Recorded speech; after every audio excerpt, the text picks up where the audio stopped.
Hey, have you ever wanted to play Tears of the Kingdom in first person like this? You also want it with a zoom option like this?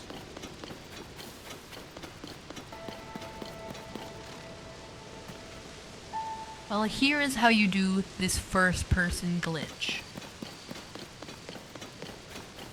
Step 1. Activate Minoru and mount her.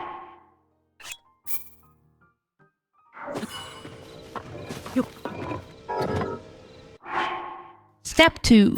Deactivate Minoru and hold one item.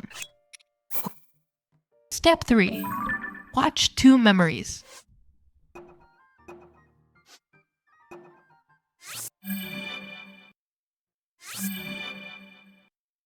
Step 4. Open the camera.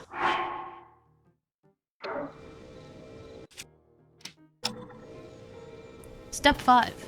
Press on the right joystick to zoom.